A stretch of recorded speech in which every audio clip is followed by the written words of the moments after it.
Hello Year 9, welcome to the options presentation for computer science. This presentation is to give you information about computer science as a subject option at Key Stage 4 and to help you make a choice about whether this is the correct option for you. So when choosing computer science as a subject, it's important to understand what computer science is and our ethos for teaching at Coombe. Computer science is everywhere. It's in many areas of life all around us. Our aim is to provide students with the opportunity to explore the world and look at how computer science and the concepts of computer science apply to everyday life, and how the subject itself links to real-world experiences and opportunities. Our aim is to create learners that are enthusiastic and want to learn more about the components, the principles that exist with computer science and how they are used in the real world, and learn about creating solutions to problems using key skills of computational thinking, to be able to decompose and break down and write your own programs and debug the programs when they don't always work the first time. These are skills which are transferable to many areas of life. So why choose computer science? Computer science gives you the chance to solve complex, challenging problems, learn new skills, and have great knowledge about how things work with computers and technology in general. Studying computer science gives a much greater understanding of the world around you, both digital and the natural world.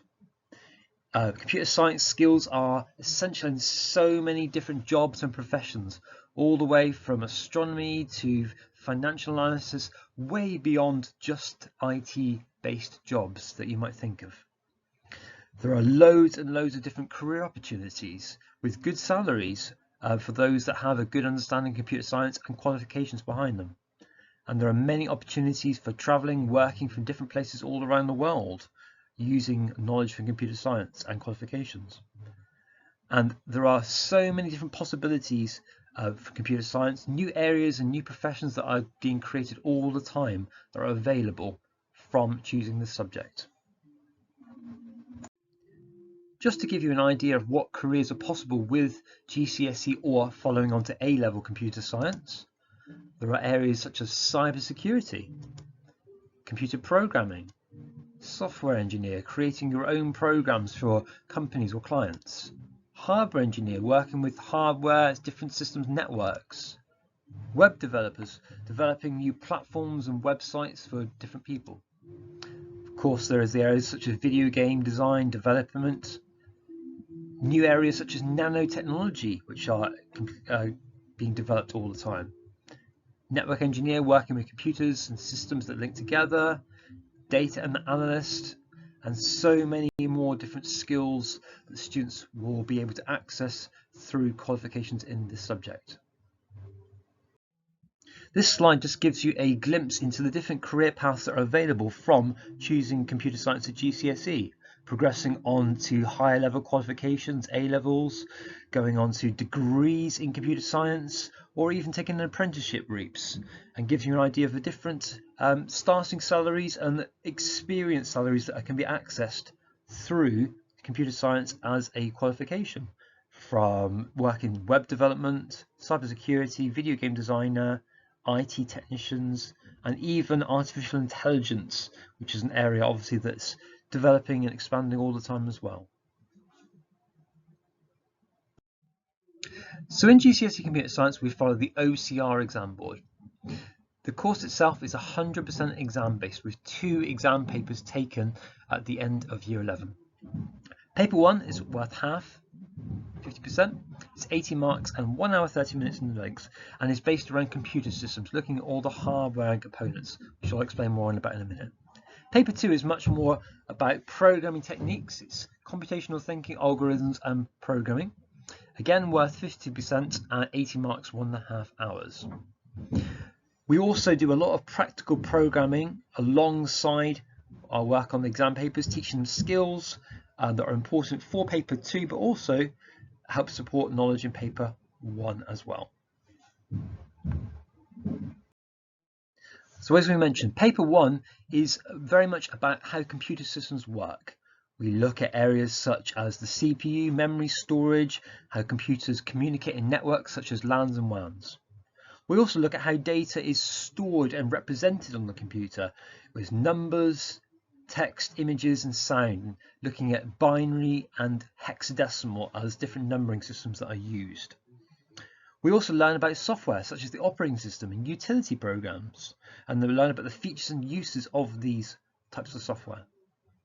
And we also look at the issues related to using computer systems, including network security, malware, hacking, social engineering, as well as the ethical, legal and cultural and environmental impacts from using digital technology.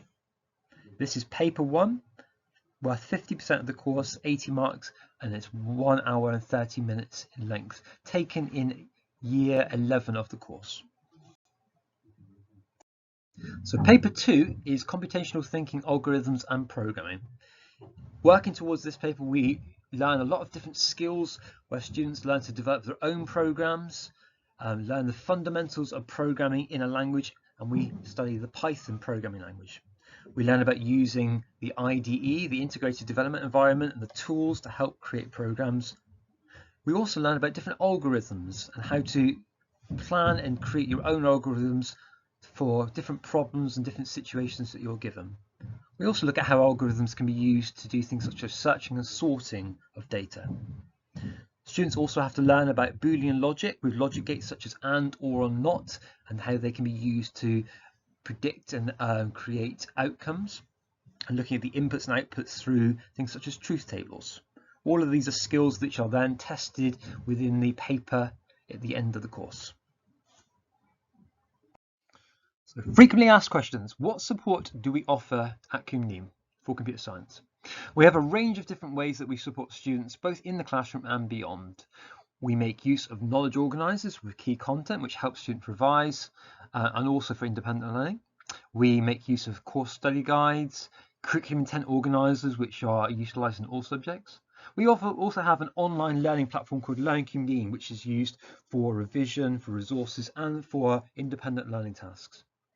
We make use of a coding platform called Trinket, which is used to help students with programming, which gives them assignments and a platform to program on both in school and at home. We have also started to make use of the Cornell Notes system to help students to organise their notes as we progress through the course.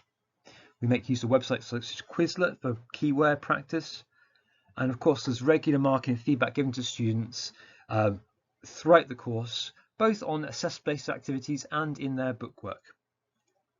We also have lessons which have teachers which are passionate about computer science and technology and hopefully develop course content in a way that engages students and interests them.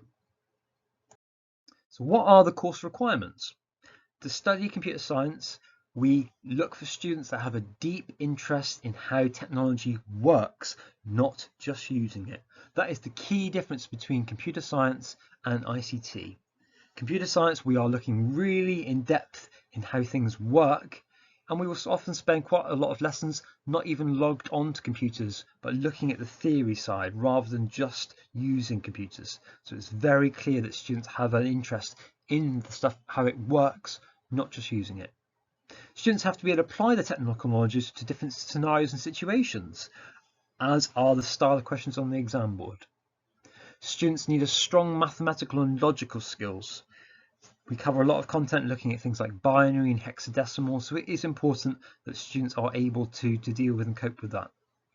And we also require students to be able to carry out practice and study independently through independent learning. There's a lot of content and there will be regular independent learning tasks set, so students need to be able to accepting that that will be happening and to stay on top of that. So what does a typical lesson look like in computer science? Well, there are two main types of lessons in this subject. There are theory learning based lessons and there are practical programming skills types of lessons. In theory-based lessons, we are learning lots of theory towards the exam papers, paper 1 and paper 2, and there is a lot of paper-based booklets that students will go through and fill in with knowledge and activities to complete, as well as then practical activities on computers to practice those skills, such as working with logic gates, testing websites, quizzing, and other things. We also have practical programming skill lessons where students will actually be logged onto the computer, practicing programming in language called Python, learning skills, trying out and completing challenges to test out their knowledge and understanding of programming. If you would like any further information or you have questions about computer science as a subject, please feel free to contact myself, Mr. Gorvin, which is the main teacher of computer science at Coombe. My email address is pgorvin@coombe.co.uk, and I will be happy to answer any questions you may have. And hopefully, if you are interested in this subject, I look forward to teaching you next year in year 10.